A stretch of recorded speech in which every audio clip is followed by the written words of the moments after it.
ketika kita bicara kalau kita jual angsuran aktiva tetap tidak bergeraknya tanah, terus kita ngomongin nilai buku tanah itu mudah mencari nilai buku karena nilai buku tanah secara logika perhitungan akuntansinya akan selalu sama dengan nilai perolehan. Jadi book value tanah akan selalu sama dengan cost-nya tanah. Kenapa?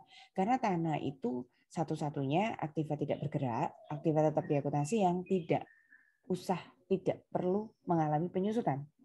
Nah, tapi kalau yang dijual berarti nanti aktiva tetap tidak bergeraknya adalah bangunan, building begitu, itu sudah beda. Menghitung book value sama cost itu beda.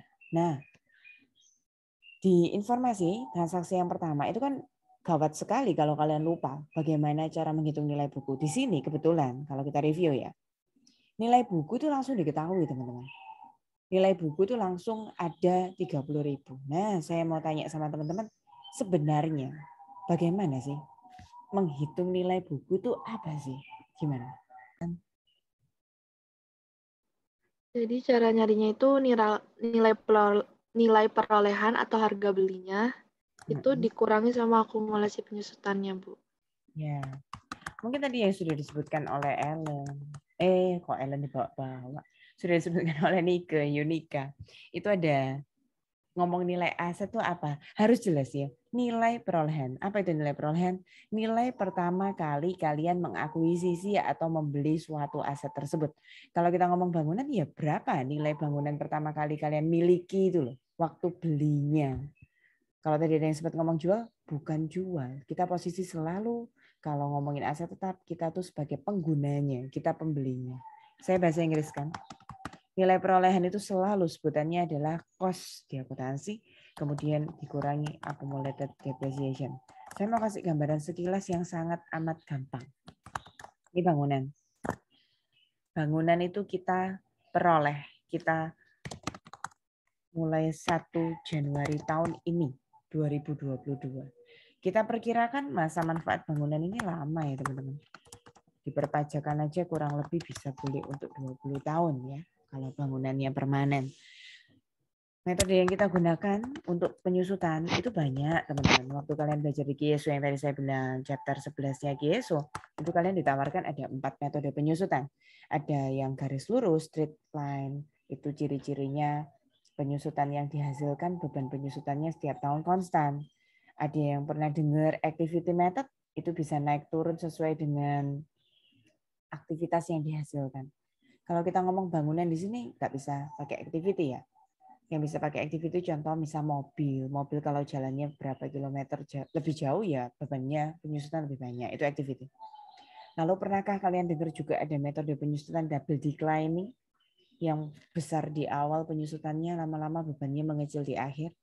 Terus ada juga diperkenalkan dengan ada yang pakai pecahan-pecahan sum of the years digit dulu waktu kalian ngambil akuntansi level menengah.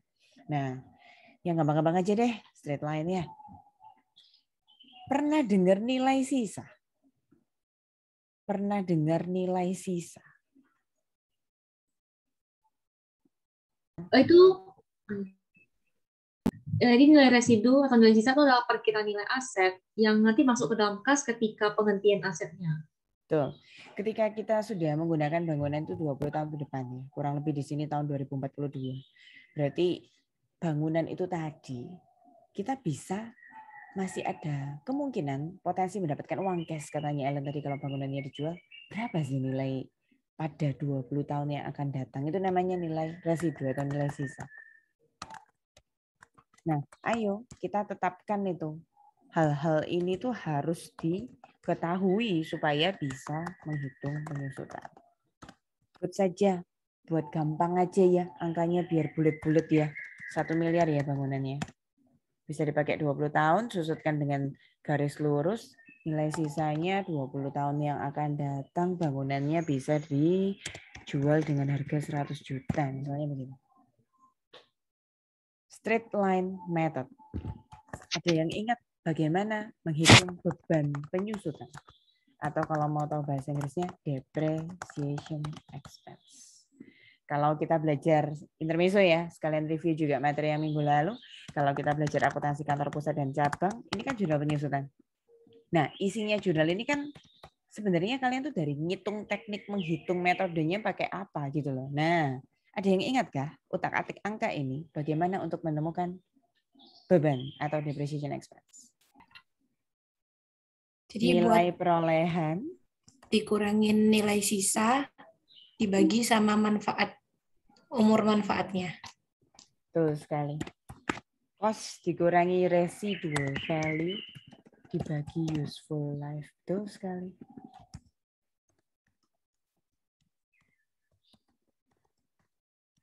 Ini kalian menemukannya penyusutannya langsung per tahun ya, karena saya baginya tadi dengan 20 tahun masa manfaat. Oke, bagus, selesai. Nah, inilah yang masuk di jurnal setiap tahunnya. Nah, pertanyaan berikutnya lagi. Ini kan per tahun ya, beban penyusutan per tahun. Apa itu akumulasi penyusutan? Yang tadi kalian bilang accumulated depreciation. Berarti kalau bangunannya ini sudah digunakan sampai 1 Januari 2025, berapa total akumulasi penyusutan yang sudah terjadi? Silakan. Ini kita dengan asumsi belinya 1 Januari ya. Jadi tahun 2022 itu full penyusutannya 45 juta dari 1 Januari sampai 31 Desember full setahun. Teman-teman kalau ini andai kata nggak Januari agak ribet ya.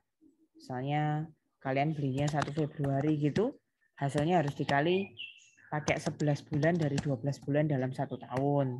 Kalau kalian belinya Juni, Juli, Agustus, September, Oktober, November, Desember. Oh, pakainya 7 bulan dari setahun gitu. Tapi ini ngomonginnya yang gampang, Januari. Pertanyaan saya kembali lagi, apa itu akumulasi penyusutan? Berapa akumulasi penyusutan 1 Januari 2025? Ingat belinya 2022, sekarang awal 2025. Ada yang mau coba lagi? Ya.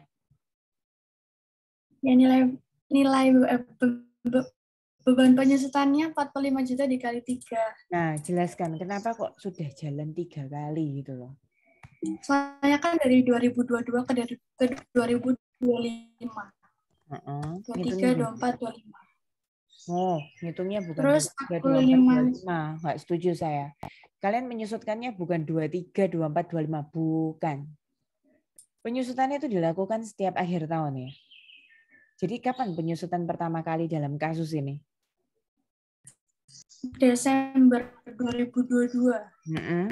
Terus Desember lagi 23, Desember lagi 24. 25-nya belum sempat karena baru 1 Januari. 3-nya dari sini loh ya, Lisa. Oke, Bu. Kita sudah sampai akumulasi penyusutan. Yuk selesaikan bareng-bareng teman-teman semuanya. Book value-nya berapa berarti untuk soal ini? Yang disebut dengan book value, angka mana dikurangi mana? Ayo jawab bareng-bareng. Berarti book value-nya mana sih nilai pertama kali kalian beli bangunan di kasus ini? Cost-nya yang mana? 1M, Bu. Kemudian total akumulasi penyusutannya sampai 1 Januari 2025 berarti sudah disusutkan 3 kali tadi. Berapa itu? 135. Oke. Nah, itu yang disebut dengan konsep book value. Sudah saya review, sudah saya ingatkan kembali. Teman-teman nanti selamat belajar di sana ya.